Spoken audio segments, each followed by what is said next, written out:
Hello दोस्तों, नमस्कार। दोस्तों, आज मैं आप लोगों को माघ मास महात्म्य का 21 अध्याय से लेकर 25वें अध्याय तक का महात्म्य सुनाने जा रही हूँ। तो चलिए सुनते हैं।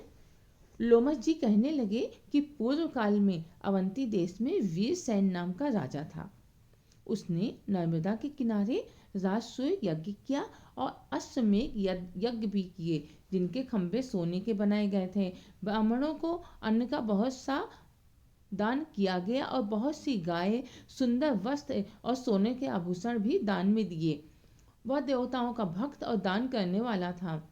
भद्रक नाम का एक ब्राह्मण, जो अत्यंत मूर्ख, कुलहीन, कृषि कार्य करने वाला, दुराचारी तथा अधर्मी था, वह भाई बंधुओं का त्यागा हुआ इधर उधर घूमता हुआ देवयात्रियों के साथ प्रयाग में आया और माघ में उनके साथ उसने 3 दिन तक स्नान किया। वह ब्राह्मण 3 दिन में ही निष्पाप हो गया। फिर वह अपने घर चला गया। वह ब्राह्मण और राजा दोनों एक ही दिन मृत्यु को प्राप्त हुए।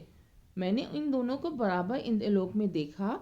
तेज, रूप, बल, स्त्री, वस्त्र और आभूषणों में दोनों समान थे। ऐसा देखकर उनके महात्म्य को क्या कहा जाए।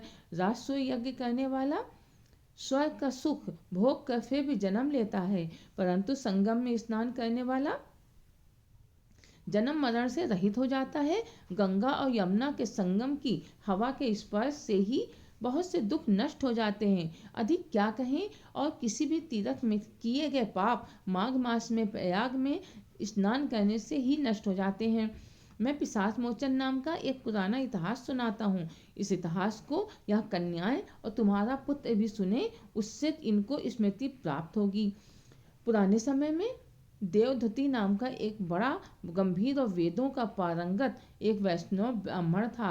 उसने पिशाच को निर्मुक्त किया था। वेदनिधि कहने लगे कि वह कहाँ का रहने वाला, किसका पुत्र, किस पिशाच को उसने निर्मुक्त किया। आप विस्तार पूर्वक यह सब कथा सुनाइए। लोमस ऋषि ने कहा, किल्पज्ञ से निकली हुई सुंदर सरस्वती के किनारे पर उनका स्थान था। जंगल के बीच में पुण्य जल वाली सरस्वती बहती थी। वन में अनेक प्रकार के पशु भी विचरते थे। उस ब्राह्मण के श्राप के भय से पवन भी बहुत सुंदर चलती थी और वन चैत रथ के समान था। उस समय उस जगह धर्मात्मा वेददूती रहता था। उसके पिता का नाम सुमित्र था और वह लक्ष्मी के वरदान से उत्पन्न हुआ था। वह सदैव आत्मा को स्थिर रखता, गर्मी में उसके नेत्र सूर्य की तरफ रखता, अपने वर्षा में खुली जगह पर तपस्या करता, हेमंत ऋतु में सारस्वत सरोवर में बैठता और त्रिकाल संध्या करता हुआ जितेंद्रिय और सत्वादी भी था। अपने आप गिरे हुए फल और पत्तियों का भोजन करता था। उसका शरीर सूख कर हड्डियां मात्र रह गई थीं। इस प्रकार उसको तप करते हुए वहां पर 1000 वर्ष बीत गए। तप के प्रभाव से उसका शरीर अग्नि के समान प्रज्वलित था। विष्णु की प्रसन्नता से ही वह सब कर्म करता। दधीची ऋषि के वरदान से ही वह श्रेष्ठ वैष्णव हुआ था। एक समय उस ब्राह्मण ने वैशाख महीने की एकादशी को हरि की पूजा कर उनकी सुंदर स्तुति तथा विनती करी। उनकी विनती सुनकर भगवान उसी समय गरुड़ पर बैठ के उसके पास आए। चतुर्भुज, विशाल नेत्र, मेघ जैसा स्वरूप, भगवान को स्पष्ट देखकर प्रसन्नता के मारे उसकी आंखों में आंसू भर आए और कृत होकर उसने भगवान को प्रणाम किया। उसने अपने शरीर को भी याद न रखा और भगवान के ध्यान में लीन हो गया। तब भगवान ने कहा कि हे देवधूति, मैं जानता हूँ कि तुम मेरे परम भक्त हो। मैं तुमसे अति प्रसन्न हूँ, तुम वर मांगो। इस प्रकार भगवान के वचन सुनकर प्रेम के मारे लड़खड़ाती हुई वाणी में कहने लगा, हे देवाधिदेव, अपनी माया से शरीर धारण करने वाले, आपका दर्शन देवताओं को भी दुर्लभ है। अब आपका दर्शन भी हो गया, मुझको और क्या चाहिए। मैं सदैव आपकी भक्ति में लगा रहूं। भगवान उसके वचन सुनकर कहने लगे कि ऐसा ही होगा। तुम्हारे तप में कोई बाधा नहीं पड़ेगी। जो मनुष्य तुम्हारे कहे गए स्तोत्र को पढ़ेगा, उसकी मुझ में अचल भक्ति होगी, उसके धर्म का सांगोपांग होंगे और उसकी ज्ञान में परम निष्ठा होगी। तो दोस्तों, ये था 21वां अध्याय। चलिए सुनते हैं 22वां अध्याय। इतना कहकर भगवान अंतर ध्यान हो गए। तब देवनिधि कहने लगे कि हे महर्षि, मैं जैसे गंगा जी में स्नान करने से मनुष्य पवित्र हो जाता है, वैसे ही भगवान की इस कथा को सुनकर मैं पवित्र हो गया। कृपा करके उस स्तोत्र को कहिए जिससे उस ब्राह्मण ने भगवान को प्रसन्न किया। लोमहर्षि जी कहते हैं कि उस स्तोत्र को पहले गरुड़ जी ने पढ़ा, उनसे मैंने सुना, हे विप्र, वह स्तोत्र आध्यात्म विद्या का सार, पापों का नाश करने वाला है। वासुदेव सर्वव्यापी चक्रधारी सज्जनों के प्रिय जगत के स्वामी श्री कृष्ण को नमस्कार है। जब स्तुति करने वाला जिसकी स्तुति की जाए तथा सभी जगत विष्णुमय है तो किसकी स्तुति की जाए। जिस भगवान के श्वास वेद है और फिर कौन सी स्तुति उनकी प्रसन्नता के लिए की जा सकती है। जिसको वेद नहीं जान सकते, न वाणी न मन जान सकता है, उसकी स्तुति में अज्ञानी क्या कर सकता है। सारा चर अचर संसार जिसकी माया से चक्र की तरह घूम रहा है, इसी से हे प्रभु आप चक्रधारी कहलाते हो। ब्रह्मा विष्णु आप ही हो। सारे संसार को उत्पन्न करने वाले ब्रह्मा को भी आप उत्पन्न करने वाले हो। जब जीव शरीर को धारण करता है तब उसमें ज्ञान उत्पन्न होता है। तुम सब सुखों के दाता हो, जिसमें कोई संदेह नहीं है। आपसे संपूर्ण सुखों को देने वाली बुद्धि उत्पन्न होती है। आप ही पांच कमेंद्रिय, पंच महाभूत तथा मन के विविध भाव हो। ब्रह्मा विष्णु रुद्र की कल्पना से आप संसार की कल्पना इसी प्रकार करते हो जैसा पिता पुत्री की। कवियों में जो रूप शोभा देता है उन निर्गुण विष्णु भगवान को मैं नमस्कार करता हूँ। जिसमें ज्ञान रखने से श्रुतियों में कहे हुए कर्मों को लोग कहते हैं, उस परम ब्रह्म को मैं नमस्कार करता हूँ। मैं उस सतरूप हरि को, जिसको योगी लोग सब प्राणियों में आत्म रूप में देखते हैं, उपासना करते हैं, जिसको अदैत्य कहते हुए गाते हैं और यज्ञ करते हैं, उस माधव भगवान को मैं नमस्कार करता हूँ। मनुष्यों को माया तथा मोह में पैदा हुए विचित्र आभार, अहंकार तथा ममता को जानकर खो देते हैं, उन भगवान को मैं नमस्कार करता हूँ। संसार में मनुष्यों के मोह रूपी वायु से सदा भभकने वाली ज्वाला आपके चरण कमल की छाया पहुँचने से नहीं जलाती। जिसके स्मरण मात्र से मोह, अज्ञान, रोग, दुख दूर हो जाते हैं, उस अनंत रूप को नमस्कार करता हूँ। जिसमें मिल जाने पर और किसी दूसरे की इच्छा नहीं रहती, जिसको जानकर अद्वैतवादी आत्मा को देखते हैं। यदि विष्णु शब्द का अर्थ और उसके विषय का ज्ञान एक ही होता तो इस सत्य से, हे माधव, इस संसार की माया में फंसकर तेरे ही ध्यान में रत रहता। यदि वेदांत दर्शन में भगवान सारे संसार में व्याप्त हैं तो इसी सत्य से भगवान में भरी निर्विघ्न भक्ति हो जो बीज नहीं है तो भी बिना बीज के स्वयं विद्यमान हो, सो वह विष्णु भगवान रूपी रंग से हमारे बीज के टुकड़े टुकड़े को जो सृष्टि, स्थित तथा लय के लिए ब्रह्मा विष्णु महेश तीन रूप धारण करते हैं और कार्य में सत्य, रज और तम इन तीनों गुणों में विद्वान है, वह भगवान मुझ पर प्रसन्न हो जो प्राणियों के हृदय रूपी मंदिर में निर्मल देव वास करते हैं। वह भगवान मुझ पर प्रसन्न हो जो अविद्यापूर्ण संसार का त्याग करता है। जगन्मय आप हो, आपका बनाया हुआ विश्व आनंद करता है, आपके त्याग पर अपवित्र हो जाता है, उसका साथ करने पर भी तुम बिना साथ के बने रहते हो। विकार रहित जिनके चारवाक पंचभूत योग से पैदा हुआ चैतन्य मानते हुए उपासना करते हैं। जैन लोग आपको शरीर का परिणाम मानते हैं और सांख्यवादी तुम्ही को प्रकृति से परे पुरुष मानकर ध्यान करते हैं। जन्म इत्यादि से रहित चैतन्य रूप सदा आनंद स्वरूप उपनिषद जिसकी महिमा गाते हैं। आकाशादि पंच महाभूत देह, मन, बुद्धि, इंद्रियां सब कुछ तुम ही हो, तुमसे अलग और कुछ नहीं। तुम ही से प्राणियों को उत्पन्न करने वाले हो और मुझको शरण देने वाले हो। तुम अग्नि, रवि, इंद्र, होम, मंत्र, क्रिया तथा फल सब तुम ही हो। कर्म के फल देने वाले वैकुंठ में तुम्हारे सिवा कोई नहीं है। मैं तुम्हारी शरण में हूँ। सब प्राणियों के हेतु तथा उनको शरण देने वाले तुम ही हो। जैसे युवा पुरुष की युवती में और युवती की युवा में प्रीति होती है, वैसी मेरी प्रीति तुम में हो। जो पापी भी आपको नमस्कार करता है उसको यमदूत ऐसे नहीं देखते हैं जैसे उल्लू सूर्य को। प्रत्येक पाप मनुष्य को उस समय तक ही सुख देते हैं जब तक वह आपके चरण कमलों का सहारा नहीं लेता। जिसको गुण, जाति तथा धर्म को स्पर्श नहीं कर सकते तथा गतियां भी स्पर्श नहीं करती, जो इंद्रियों के वशीभूत नहीं है, जिनका बड़े बड़े मुनि लोग साक्षात नहीं कर सकते,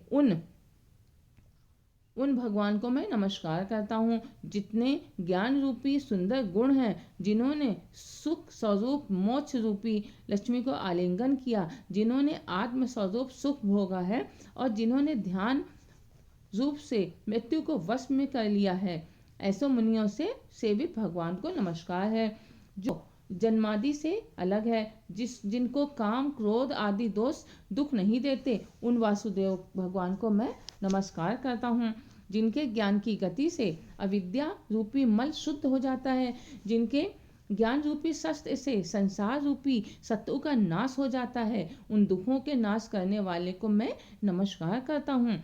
जिस प्रकार सब स्थावर जंगम संसार को उत्पन्न करते हैं, इसी सत्य से भगवान तुम मुझको दर्शन दें। इस प्रकार उसकी सच्ची भक्ति देखकर भगवान ने प्रसन्न होकर उस ब्राह्मण को दर्शन दिए और ब्राह्मण की स्तुति से प्रसन्न होकर तथा उसको वरदान देकर भगवान अंतर ध्यान हो गए और वह ब्राह्मण कृत होकर भगवान में लीन हो गया और शिष्यों के साथ स्तोत्र पढ़ता हुआ तपोवन में रहने लगा। जो कोई स्तोत्र को पढ़ता अथवा सुनता है, उसकी बुद्धि पाप में नहीं लगती और न ही बुरा फल देखता है।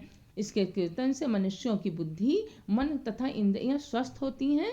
जो भक्ति पूर्वक इसके अर्थ को विचार कर उनका जप करता है, वह वैष्णव पद को प्राप्त हो जाता है। तो दोस्तों, ये था 22वां अध्याय। तो चलिए सुनते हैं 23वां अध्याय। लोमस ऋषि कहने लगे कि जिस पिशाच को देवदूती ने मुक्त किया, वह पहले देवण नगर में चित्त नाम वाला राजा था। वह बड़ा सूरवीर, सत्यपरायण तथा पुरोहितों को आगे करके यज्ञ आदि करता था।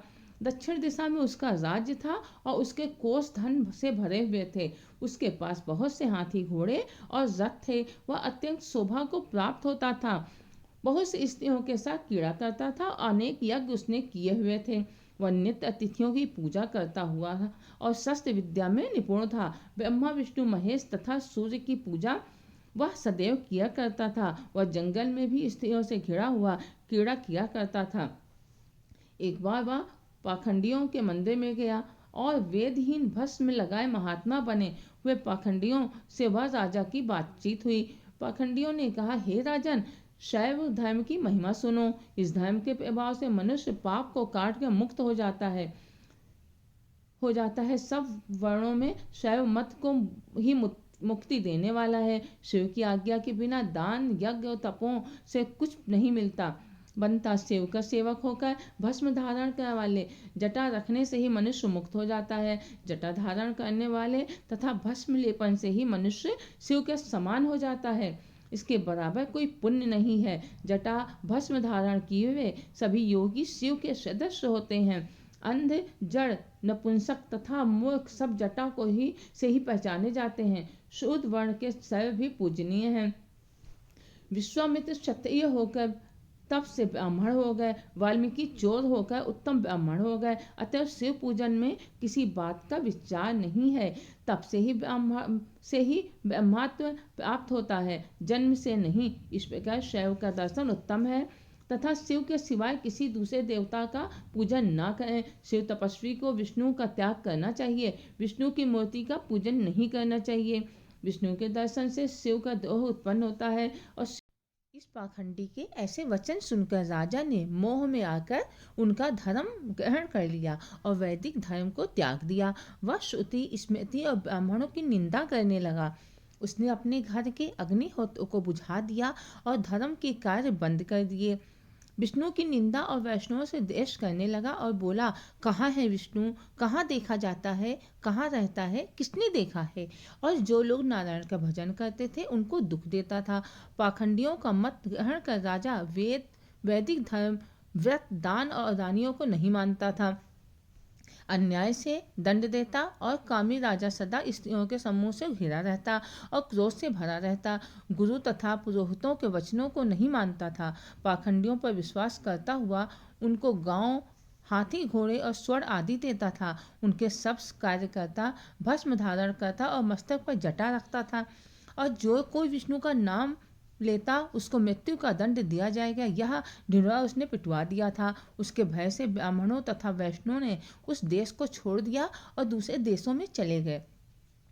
सारे देशवासी केवल नदी के जल से पीते थे। जीविका से दुखी होकर वे शादी नहीं लगाते थे, न ही खेती बाड़ी करते थे। प्रजा अन्न के अभाव से गला सड़ा अनाज भी खा लेती थी। आचार विचार अग्नि क्रिया सबको छोड़कर काल रूप की तरह वह राजा शासन करता था। कुछ काल पश्चात उस राजा की मृत्यु हो गई और वैदिक रीति से उसकी क्रिया भी नहीं की गई। यह यमदूतों से अनेक प्रकार के दुख उठाता रहा। कहीं लोहे की कीलों पर से चलना पड़ा, कहीं जलते अंगारों पर चलना पड़ा। जहाँ सूर्य अति तीव्र था और न छाया का कोई वृक्ष था, कहीं लोहे के डंडों से पीटा गया, कहीं बड़े बड़े दांतों वाले भेड़ियों और कुत्तों से काटा गया। इस प्रकार दूसरे पापियों का हाहाकार सुनता हुआ राजा यमलोक में पहुंचा। तो दोस्तों, ये था 23वां अध्याय। अब मैं सुनाने जा रही हूँ 24वां अध्याय।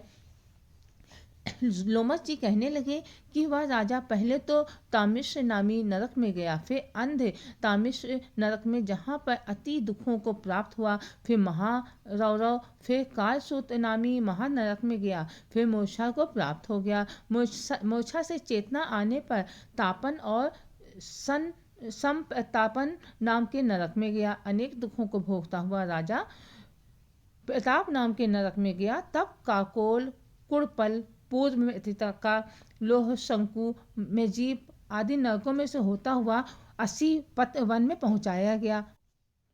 फिर लोह धारक आदि नरकों में गिराया गया। भगवान विष्णु के साथ देश करने के कारण वह 21 युग तक भयंकर नरकों की यातना भोगता हुआ नरक से निकलकर हिमालय पर्वत पर बड़ा भारी पिशाच हुआ। उस वन में वह भूखा और प्यासा फिरता था। उसको मेरु पर्वत पर भी कहीं खाने को न भोजन मिला और न ही पीने को जल। हो तविकता के कारण वह पिशाच घूमता हुआ एक समय पलुत नाम के वन में जा निकला। पहेड़े के वृक्ष के नीचे वह दुखी होकर हाय मैं मरा, हाय मैं मरा ऐसे शब्द जोर जोर से पुकारने लगा और कहने लगा, भूख से दुखी मेरे इस जीवन का कब अंत होगा? इस पाप रूपी समुद्र में डूबते हुए मुझको कौन सहारा देगा?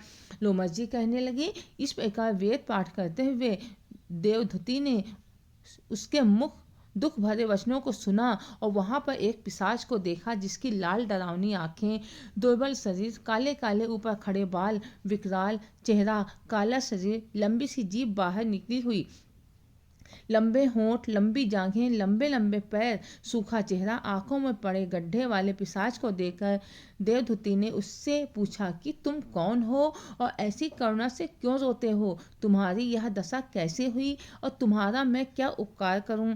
मेरे आश्रम पर आ जाने से कोई भी प्राणी दुखी नहीं रहता और वैष्णव लोग आनंद ही करते हैं। सो हे भद्र, तुम अपने इस दुख का कारण जल्दी कहो, क्योंकि विद्वान मनोरथ पाने के लिए विलंब नहीं किया करते। ऐसे वचन सुनकर प्रेत रोना बंद करके विनीत भाव से कहने लगा कि हे तेज, किसी बड़े पुण्य ने मुझको आपके दर्शन कराए हैं।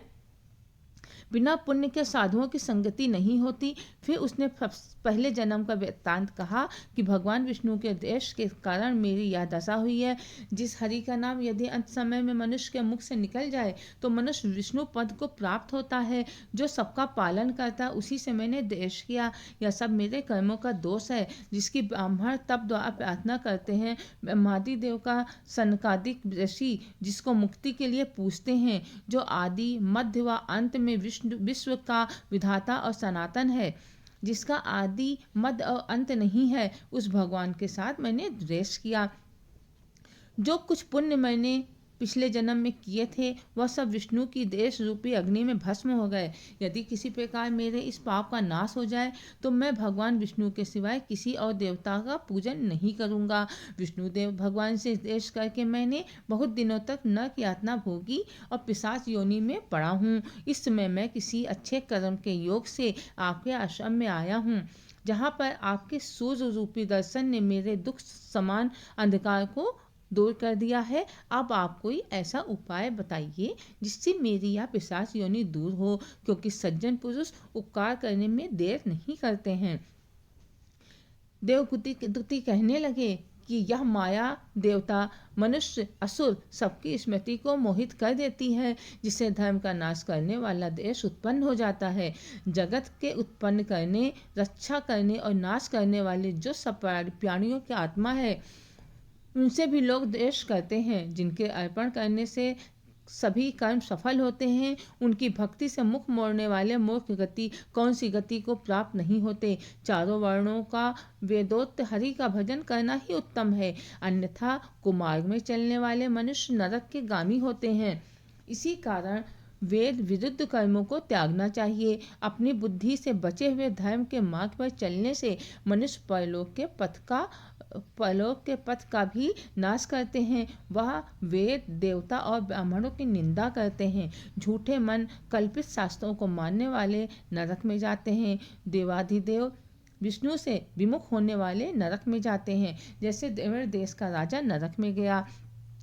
इस कारण इनकी निंदा नहीं करनी चाहिए और वेद में न कही गई क्रिया को भी करना चाहिए। लोमस जी कहने लगे कि ऐसा कहने पर मुनि ने पिशाच को सुमार्ग बतलाया कि माघ मास में तुम प्रयाग में जाकर स्नान करो, उससे तुम्हारी यह पिशाच योनि समाप्त हो जाएगी। माघ मास में प्रयाग में स्नान करने से मनुष्य पहले जन्म के सब पापों से मुक्त हो जाता है। वहाँ पर स्नान करने से मुक्ति प्राप्त होती है। इससे बढ़कर और कोई प्रायश्चित नहीं। संसार में यह मोक्ष और स्वर्ग का खुला हुआ द्वार है। गंगा और यमुना का संगम त्रिवेणी संसार में सबसे उत्तम तीर्थ है। पाप रूपी बंधन को काटने के लिए यह कुल्हाड़ी है। कहाँ तो विष्णु, सूर्य, तेज, गंगा, यमुना का संगम और कहाँ यह तुच्छ पाप रूपी तृण की आहुति जैसे घने अंधकार को दूर करने वाला शरद का चंद्रमा चमकता है। उसी तरह संगम के स्नान से मनुष्य पवित्र हो जाता है। मैं तुमसे गंगा यमुना के संगम का वर्णन नहीं कर सकता, जिसके जल की एक बूंद के स्पर्श से केरल देश का ब्राह्मण मुक्त हो गया। ऋषि के ऐसे वचन सुन प्रेत के मन में शांति उत्पन्न हो गई, मानो सब दुखों से छूट गया हो। प्रसन्नता से उसने विनय पूर्वक ऋषि से